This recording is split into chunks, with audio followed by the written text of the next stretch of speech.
इस लेसन में मैं आपको रिकमेंडेशन सिस्टम के बारे में बताऊंगी जो कि इम्पोर्टेंट टॉपिक है मशीन लर्निंग में। पहले मैं कुछ समझा देती हूँ, उसके बाद हम उसको पढ़ेंगे और एग्जाम्पल भी डिस्कस करेंगे। यहाँ मैंने देखे लिखा है अमेजोन की एग्जाम्पल है आपके पास, नेटफ्लिक्स लिखा है, फेसबुक है, लिंक्डइन है एंड सो ऑन। तो जस्ट सपोज अमेजोन की एग्जाम्पल ले लेते हैं। कोई भी चीज़ अगर हम अमेजोन की साइट पे जाते हैं और वहाँ से हम परचेज कर लेते हैं, सपोज के कोई ज्वेलरी ही आपने, ज्वेलरी को आप खोलते हैं, उसमें इंटरेस्टेड है और हमने वहाँ से नेकलेस बाय कर लिया, राइट। तो जब आप नेकलेस बाय कर लेते हैं तो क्या होता है, उसके बाद जब आप नेक्स्ट टाइम अमेजोन पे जाएंगे तो आपको सेम ज्वेलरी और नेकलेस इसी तरह की चीज़ें रिकमेंडेशंस में आती हैं। इवन कि आप यूट्यूब की एग्जांपल ले लें, अगर आप कोई भी यूट्यूब पे सर्च करते हैं, सपोज अगर आपने कोई कुकिंग चैनल पे जाना चाहते हैं और वहाँ से किसी चीज़ की रेसिपी देखते हैं तो उसके नीचे भी उसी तरह की वीडियोस आपको रिकमेंडेशंस में आ जाती हैं।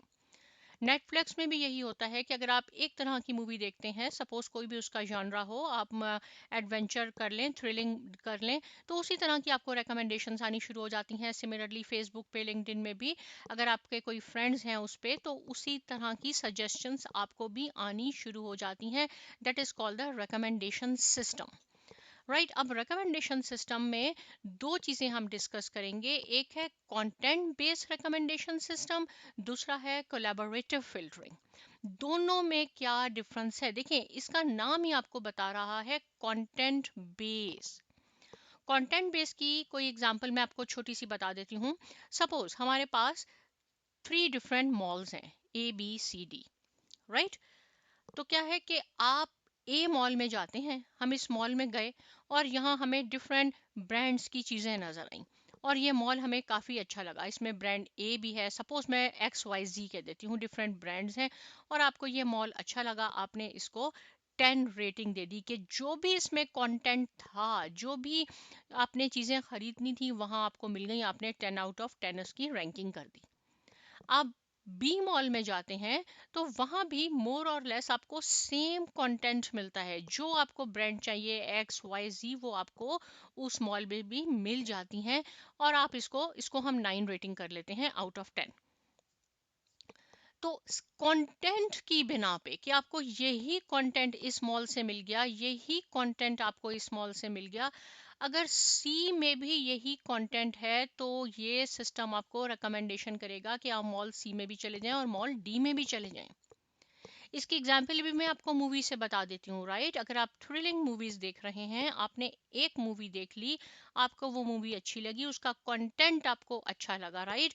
दूसरी मूवी आपने देखी, उसका भी मोर और लेस सेम कंटेंट था, क्योंकि आपको सेम कंटेंट की ही चीज़ें अच्छी लग रही हैं।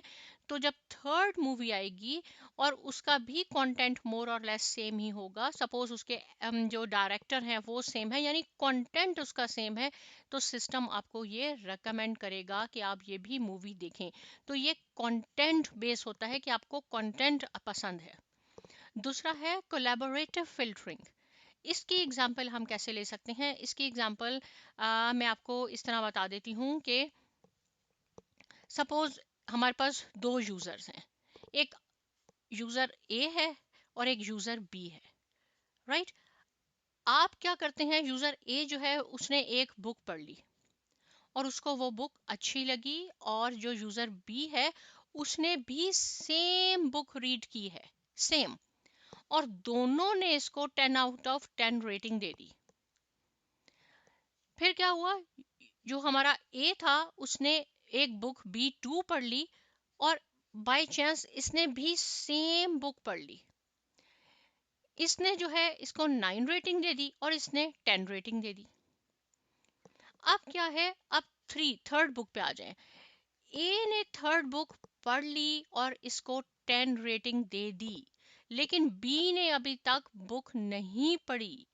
तो इस बेसिस पे के यूजर के कैरेक्टरिस्टिक्स, यूजर्स की बिना पे, राइट, कि वो सेम चीजें पसंद करते हैं, कैरेक्टरिस्टिक्स की बिना पर हम इसको रेकमेंड करेंगे कि आप भी बुक 3 पढ़ लें, क्योंकि इसकी रेटिंग भी और इसकी रेटिंग ऑलमोस्ट सेम है, राइट। तो क्या है, ये कंटेंट बेस है कि उसका कंटेंट होना चाहिए।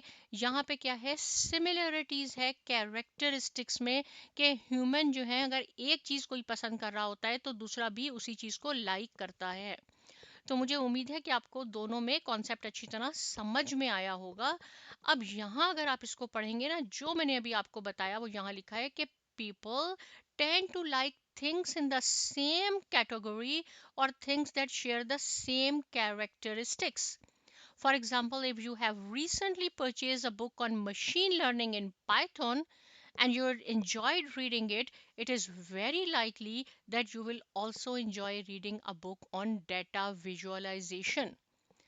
राइट अगर कंटेंट सेम है, कंटेंट बेस्ड की एग्जांपल में हम इसको कंसीडर कर सकते हैं, क्योंकि पाइथन इसमें भी यूज हो रहा है, मशीन लर्निंग में पाइथन आपका डाटा विजुअलाइजेशन में भी यूज हो रहा है, कंटेंट सेम है तो आप इसको भी रेकमेंड करेंगे। राइट अब आपका क्या काम है, यहाँ जो भी मैंने लिखा है इसको आपने आराम आराम से पढ़ना है, आपको बहुत ज्यादा कॉन्सेप्ट क्लियर हो जाएगा।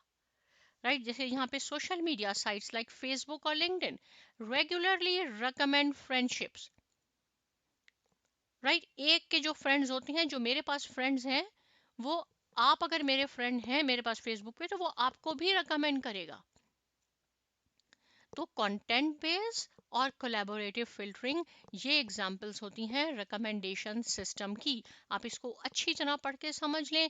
यही कॉन्सेप्ट मैं आपको पाइथन कोडिंग यूज करके सिखाऊंगी ताकि और ज़्यादा कॉन्सेप्ट क्लियर हो जाए।